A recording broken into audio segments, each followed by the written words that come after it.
अस्सलाम वालेकुम, मैं हूं ज़फ़र। आज की वीडियो शुरू करते हैं जी। आज हम बनाएंगे जी लब्बी शीरी की रेसिपी। हर फेस्टिवल पर जो है मीठे के तौर पे इसको बनाया जाता है। अगर तो आपका भी खाने के बाद कुछ मीठा खाने को दिल करे तो ये वाली लब्बी शीरी की रेसिपी को जो है एक बार घर में ज़रूर बना कर ट्राई करें। कम बजट और कम वक्त में हम इसको बना कर तैयार करेंगे। तो चलें इस रेसिपी को जो है बनाना शुरू करते हैं। सबसे पहले कढ़ाई में जो है हम 2 लीटर के करीब दूध ले लेंगे। अगर तो आपने लब्बी शीरी ज़्यादा मकदार में बनानी है तो फिर आप दूध की क्वांटिटी जो है थोड़ी बढ़ा लीजिएगा। मैं 2 लीटर की रेसिपी बना रहा हूँ। हाई फ्लेम पर जो है हम दूध को बॉईल आने देंगे।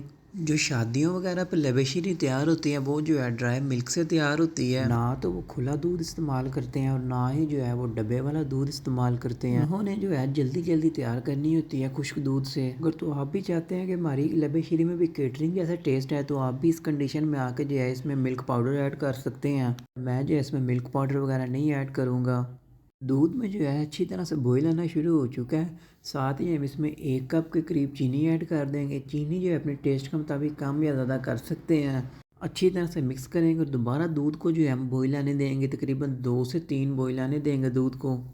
अल्हम्दुलिल्लाह से दूध में जो है अच्छी तरह से बॉईल आना शुरू हो चुका है। इस कंडीशन में आकर हम इसमें जो है मैंगो फ्लेवर कस्टर्ड डालेंगे। कस्टर्ड जो है अपने टेस्ट के मुताबिक कोई सा भी फ्लेवर ले सकते हैं, पर मैंने जो है इसमें मैंगो फ्लेवर कस्टर्ड डाल रहा हूँ क्योंकि इसमें लब्बे शीरी में जो है मैंगो फ्लेवर कस्टर्ड ही यूज़ होता है। थोड़ा थोड़ा करके इसमें जो है हम कस्टर्ड डालेंगे और इसको अच्छी तरह से मिक्स करेंगे। ये एकदम से बीच में नहीं डालेंगे, एकदम से अगर बीच में डाल दें फिर कस्टर्ड में जो है गुठलियाँ बन जाएंगी। कस्टर्ड को जो है हमने ज़्यादा थिक नहीं करना, हमने इसको हल्का सा जो है लिक्विड फॉर्म में रहने देना है। फ्लेम जो है मीडियम कर देंगे। मीडियम फ्लेम पर हम कस्टर्ड को पकने देंगे।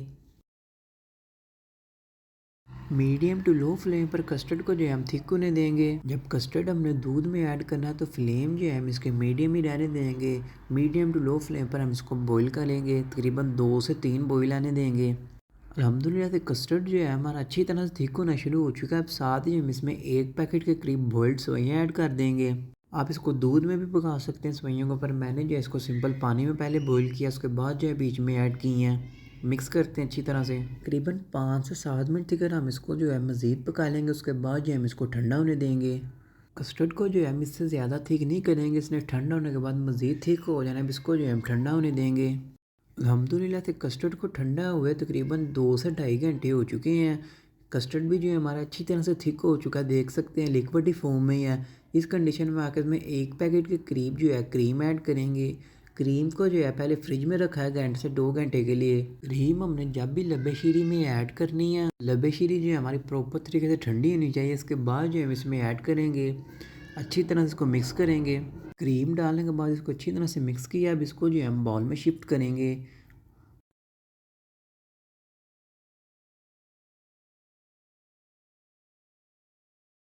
अल्हम्दुलिल्लाह से लब्बे शीरी को जो है हमने अच्छी तरह से बाउल में ट्रांसफ़र कर दिया है। इस कंडीशन में आके इसमें साथ जो है हम रसगुल्ले ऐड कर देंगे। अगर तो आप मीठा ज़्यादा खाना पसंद करते हैं तो बीच में रसगुल्लों की क्वांटिटी जो है बढ़ा लीजिएगा। चीनी जो है मैंने लब्बे शीरी में कम रखी तो इसलिए जो है मैंने रसगुल्ले बीच में ज़्यादा ऐड किए हैं। अपनी मर्ज़ी के मुताबिक टॉपिंग करके जब इसको सर्व करें। करीबन घंटे से 2 घंटे के लिए अब इसको मज़ीद फ्रिज में रखेंगे। उसके बाद हम इसको सर्व करेंगे। अगर तो वीडियो पसंद है तो इसको लाइक करें, शेयर करें, सब्सक्राइब कर दें। मिलते हैं अगली वीडियो।